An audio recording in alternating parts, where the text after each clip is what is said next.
तोसा शरीफ, जहां दरियाए सिंध सदियों से बहता आया और उसके किनारे तहजीबें उठती गिरती रहीं, बाजारों की खुशबू, माजी के नकूश और रूहानी चमन। कोहे सुलेमान और दरियाए सिंध के दामन में वसी रकबे पर फैला हुआ शहर, 3 सूबों के इत्तेहाद का ज़ामिन और उनकी सरहदों को आपस में मिलाने वाला कदीम तहजीबों का संगम। डिस्ट्रिक्ट तौसा शरीफ, मुहब्बतों भरा खित्ता जिसे यूनान सगीर भी कहा जाता है। तौसा शरीफ, जहां दरिया के किनारे मिट्टी के बर्तनों से लेकर दिल को छू लेने वाली धमाल तक हर शे में सूफियाना रंग घुला हुआ है। यहाँ के कारीगर हन्नर को इबादत समझते हैं, सांस पर लगे सुर दिलों को जोड़ देते हैं। सदियों पुराना ये मजार फेरोज और सफेद गुनबदों में सिमट कर आज भी अकीदत को जगमग करता है। जायरीन के कदम ठंडे सिंगे मरमर पर लब्बैक कहते हैं और दुआ की खुशबू हवा में घुलती है। करीब ही सिंध का पानी सदियों से पहाड़ों से उतरता हुआ ये पानी जमीन को सिराब करता है, किनारों के गांव के चूल्हे जलाए रखता है, पखेरों को मुस्किन देता है। यही पानी बचपन की प्यास बुझाता है, इजदाद की मेहनत को जिंदगी बख्शता है। और यही बुलंदियों पर बादलों से हम कलाम ये पहाड़ कोहे सुलेमान, सदियों से ये वादियां काफिलों की मंजिल रहे और कहानियां उनकी चोटियों में गूंजती रही हैं। चट्टानों के रंगों में वक्त की परतें नजर आती हैं। पुरसकून देहातों की फिजा के साथ यहाँ के लोग निहायत सादा, खुशदिल और मेहमान नवाज हैं। सराय की अंदरून सिंध की हवा और पंजाबी धरती का लम्स, एक जबान जो बाजारों में मुस्कुराहटें बिखेरती है, मोहब्बत को लफ्जों में ढालती है, बुजुर्गों की धुनों में सांस लेती है और आज के जवानों के गानों में गूंजती है। दिल आज सन 2026 में जब दुनिया अरूज पर है, आर्टिफिशियल इंटेलिजेंस का दौरा है और हर काम तेजी के साथ हो रहा है, वहाँ तौसा शरीफ अब भी बहुत सारे बुनियादी इश्यूज का शिकार है। जहाँ तालीम हर बशिंदे के लिए ज़रूरी है, लेकिन तौसा शरीफ के बहुत सारे बच्चे आज भी स्कूलों से दूर हैं। तौसा शरीफ खुशबूदार खजूरों और दरियाई रेत का शहर, मगर यहाँ इल्म का रास्ता इतना आसान नहीं। खस्ता हाल स्कूलें, कम असातिज़ा, फट्टी किताबें और मीलों का फासला। फिर भी बच्चे रोज सुबह उम्मीद का बस्ता कंधे पर रख के चल पड़ते हैं, क्योंकि उन्हें स्कूल है लेकिन सहूलतें नहीं है, किताबें भी कम हैं। बाज़ औक़ात हम बाहर बैठ कर पढ़ते हैं, बारिश हो तो छुट्टी कर दी जाती है। असातिज़ा की कमी है, कमरे टूटे हुए हैं, मगर बच्चे सीखना चाहते हैं। अगर यहाँ सरमायाकारी हो तो हालात बदल सकते हैं। अस्पताल खस्ताहाली का शिकार हैं।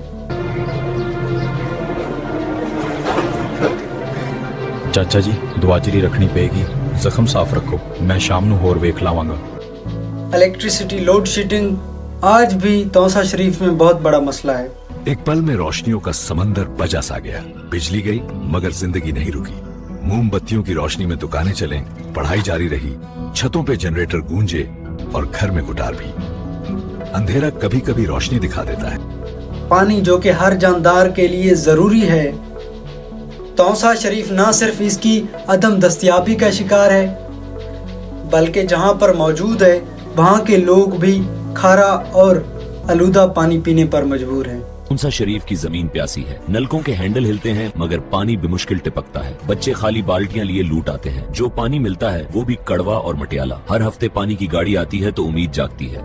हजारों एकड़ रकबा पानी की अदम दस्तयाबी की वजह से बंजर और वीरान पड़ा पानी का मुंतजिर है। जमीन प्यासी है, नलके खुश्क हैं, बच्चे कीचड़ भरा पानी भरने पर मजबूर। हर कतरा इनमूल है मगर जाया भी हो रहा है। आबी ज़खायर सुकर रहे हैं, पानी आलूदा है, लेकिन हल मौजूद है, बारिश के कतरों को संभालना। यहाँ के नौजवान और किसान न सिर्फ तौसा शरीफ बल्कि पूरे पाकिस्तान के लिए वकार और मईशत की रीढ़ की हड्डी का किरदार अदा करते हैं। इसमें कोई शक नहीं कि यहाँ के नौजवान बड़े टैलेंटेड हैं।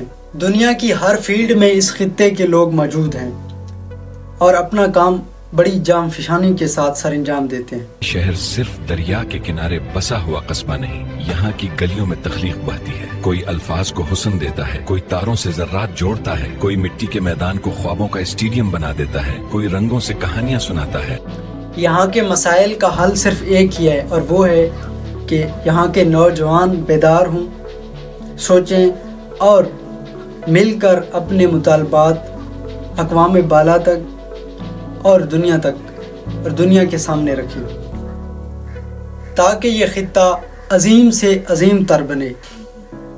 نہ صرف اپنے انفرادی مطالبات سامنے رکھیں بلکہ جو بڑے اجتماعی مطالبات ہیں ان کو بھی سامنے رکھنا بہت ضروری ہے.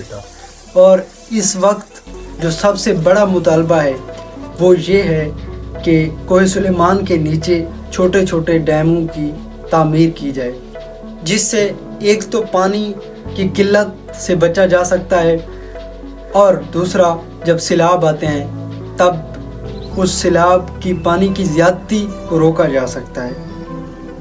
اور بجلی کی جو لوڈ شیڈنگ ہے وہ یہ علاقہ اپنی بجلی خود پیدا کرے گا. ڈیم بننے سے سیلاب کو بھی کنٹرول کیا جا سکتا ہے. یہ ایک جینون مطالبہ ہے. تمام نوجوان توسہ شریف کی خوشحالی کے لیے ہر خاص و عام بلکہ حکام بالا تک اس مطالبے کو پہنچائیں، یہاں تک کہ حکمران اس پر عمل کرنے کے لیے تیار ہو جائیں. اگر آج آپ نہیں سوچیں گے اپنے علاقے کے لیے، اپنے خطے کے لیے، تو کوئی آپ کے علاقے کے لیے جہاں نہیں دریائے سوچے سندھ گا. صدیوں سے بہتا آیا اور اس کے کنارے